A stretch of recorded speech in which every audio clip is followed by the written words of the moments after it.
Halo, assalamualaikum, selamat pagi semua anak-anakku, dimanapun kalian berada. Saat ini kita akan belajar tentang proposal atau perencanaan usaha dari sebuah usaha. Nah, di sini dalam komponen proposal usaha itu ada beberapa hal, diantaranya yang pertama yaitu deskripsi perusahaan.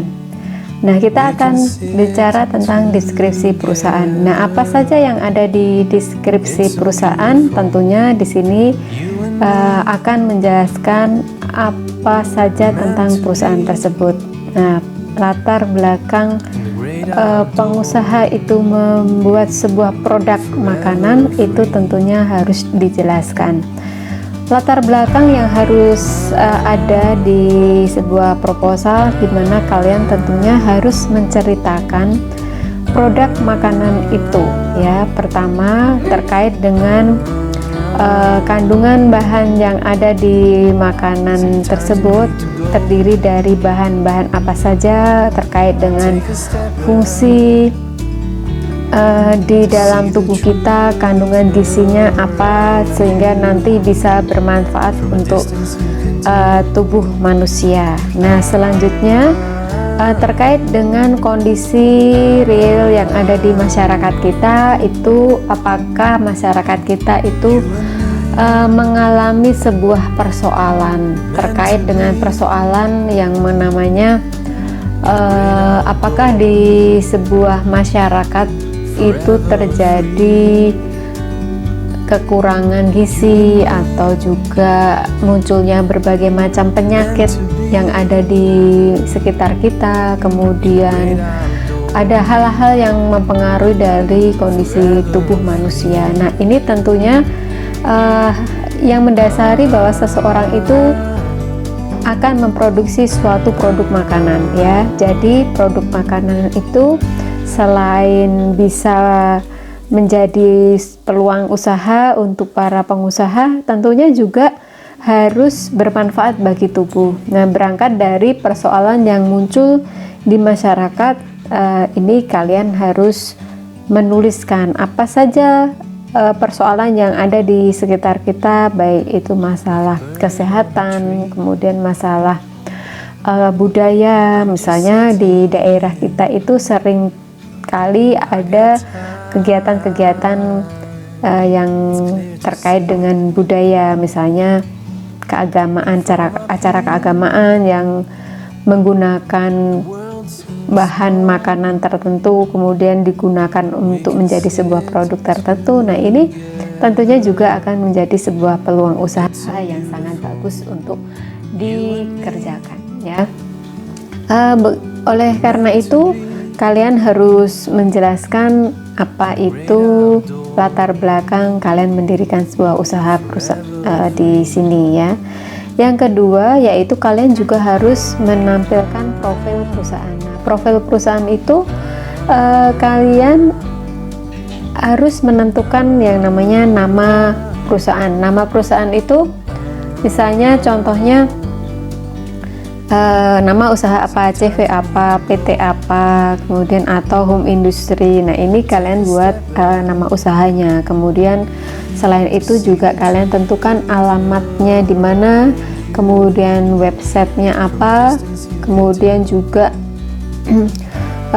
nomor teleponnya apa, IG-nya apa, Facebook-nya apa, YouTube-nya apa. Nah, ini tentunya sangat dibutuhkan oleh masyarakat semuanya terkait dengan informasi perusahaan. Nah, profil perusahaan ini sangatlah penting karena akan mudah sekali diakses oleh siapapun. Nah, yang kedua yaitu langkah berikutnya, perusahaan itu harus menyebutkan visi dan misi perusahaan. Nah, visi misi ini terkait dengan apa? Yaitu dengan apa tujuan dari perusahaan itu, ya. Jadi pandangan perusahaan jauh ke depan itu apa, misalnya perusahaan menjadi perusahaan yang unggul di skala internasional. Nah, ini tentunya yang menjadi tujuan dari perusahaan itu. Jadi kalian buat visinya apa, kemudian misi itu menjabarkan visi. Jadi kalau misalnya memang mau go internasional, maka misinya apa, ingin menciptakan produk yang dikenal oleh masyarakat, memiliki cita rasa yang sangat enak, menarik, ya, dan lain sebagainya. Nah, kalian jabarkan di misi. Nah, langkah selanjutnya setelah kalian membuat visi misi, kalian harus membuat tujuan perusahaan. Tujuannya mendirikan perusahaan itu apa. Oke, selanjutnya kalian harus tentukan jenis usaha yang dilakukan, entah di bidang kuliner atau di bidang apa. Nah, kebetulan untuk usaha kali ini kita akan bicara tentang usaha di bidang kuliner, ya. Kemudian untuk selanjutnya produk yang dihasilkan berupa produk apa? Apakah makanan tradisional, apakah makanan tradisional yang dimodifikasi. Nah, ini harus kalian tulis. Langkah selanjutnya yaitu membuat analisis SWOT, ya. Analisis SWOT ini terkait dengan pemetaan peluang usaha, baik itu kekuatannya apa dari usaha itu, kemudian weakness-nya atau kelemahannya apa, kemudian opportunity, peluangnya bagaimana di masyarakat, kemudian ancamannya bagaimana. Nah, ini yang harus kalian buat di deskripsi perusahaan. Oke.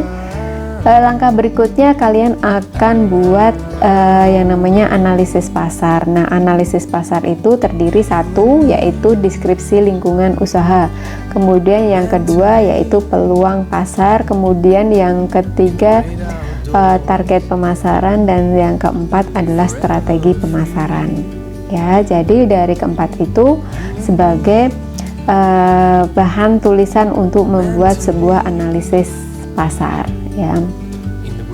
Nah, kemudian untuk selanjutnya tentang deskripsi lingkungan usaha. Nah, deskripsi lingkungan usaha ini terkait apa saja yang terjadi di masyarakat lingkungan sekitar, apakah budaya masyarakat di sekitar perusahaan itu mendukung kalian untuk membuka usaha itu. Contohnya misalnya di kalian ada potensi bahan bakunya apa, kemudian masyarakatnya pola hidupnya bagaimana, apakah konsumtif dalam melakukan kegiatan sehari-hari, mereka pola hidupnya bagaimana. Nah, itu menjadi sebuah analisis, sehingga kalau misalnya kok di tempat kita ini terutama masyarakatnya budayanya adalah semuanya bekerja dan memang mereka tidak suka untuk membuat makanan sendiri. Nah, ini sebagai modal kalian menulis analisis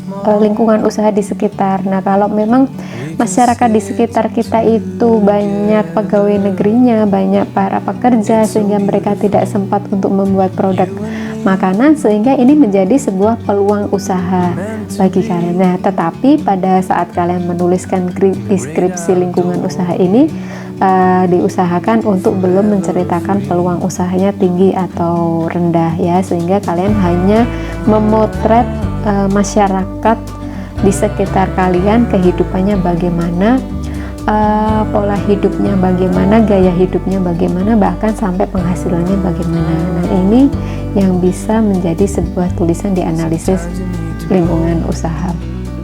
Oke, selanjutnya adalah target pemasaran. Nah, target pemasaran produk yang akan kalian buat itu adalah apakah produk itu dimanfaatkan atau dikonsumsi oleh semua masyarakat di sekitar kita, baik itu masyarakat tua ataupun masyarakat yang muda atau juga balita atau anak-anak, ya, sehingga nanti kalian bisa membuat target pemasarannya untuk kalangan siapa, sehingga ini yang akan bisa kalian lakukan.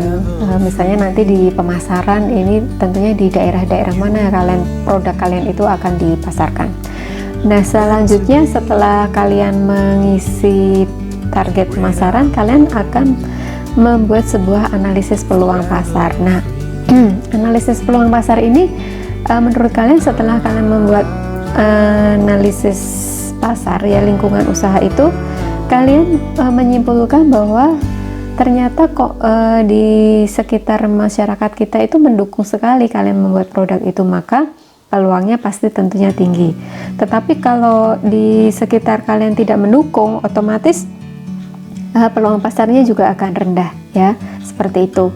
Sehingga untuk menunjukkan peluang pasar tinggi atau rendah itu berarti tergantung di analisis lingkungan usaha dan analisis peluang pasar ya. Jadi di target pemasarannya itu bagaimana. Nah, seandainya ternyata setelah kalian melakukan analisisnya itu kok kecil, maka sebaiknya produk kalian harus diganti dengan produk yang baru yang memang ini nantinya memiliki peluang usaha yang sangat tinggi, sehingga nanti memang tujuannya pada saat kalian lulus itu nanti bisa menjadi sebuah produk unggulan yang bernilai tinggi yang bisa dimanfaatkan oleh masyarakat sekitar, sehingga ini akan membantu kalian untuk meningkatkan kehidupan atau juga membantu meningkatkan taraf hidup kita, seperti itu ya. Langkah selanjutnya yang keempat yaitu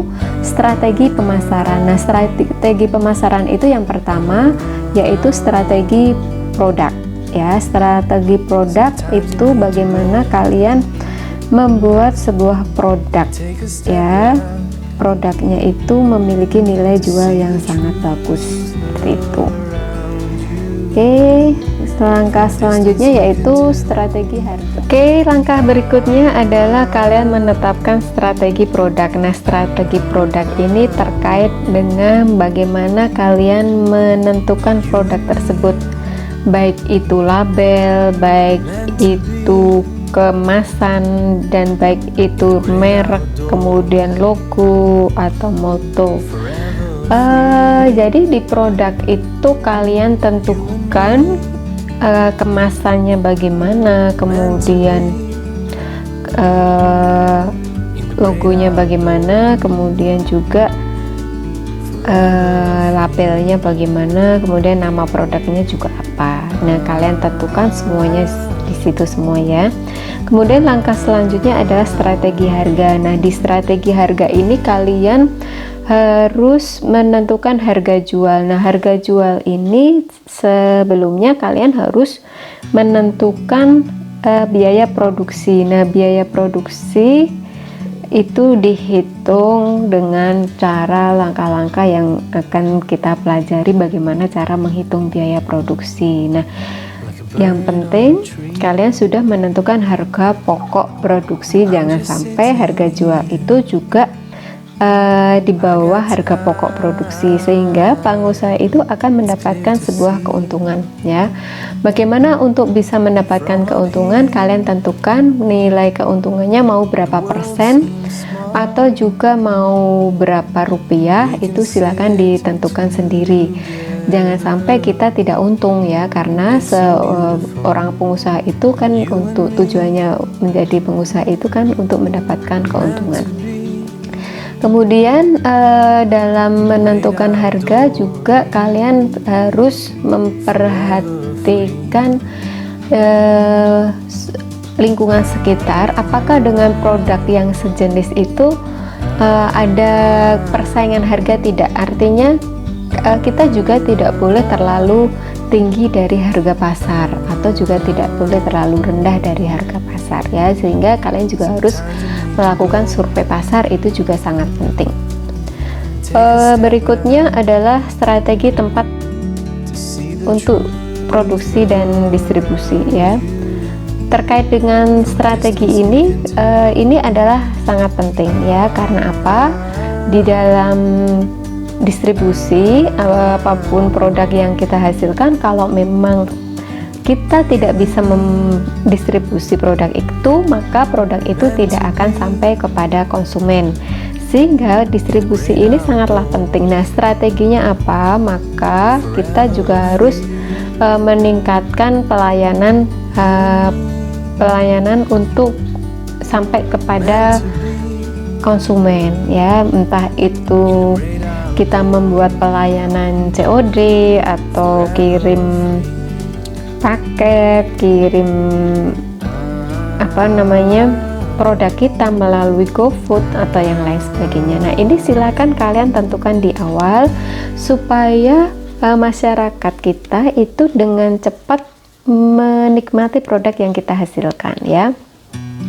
Nah, selanjutnya kalau seandainya kalian memang ingin membuka sebuah usaha di tempat tertentu, maka kalian juga harus menentukan lokasi usaha. Nah, lokasi usaha itu ada di mana? Nah, itu tentunya kalian juga harus pilih lokasi-lokasi yang sangat strategis. Misalnya kalau memang makanan tradisional itu di kuliner tradisional atau juga jajanan anak-anak. Nah, itu silakan kalian pilih dan tentukan ya.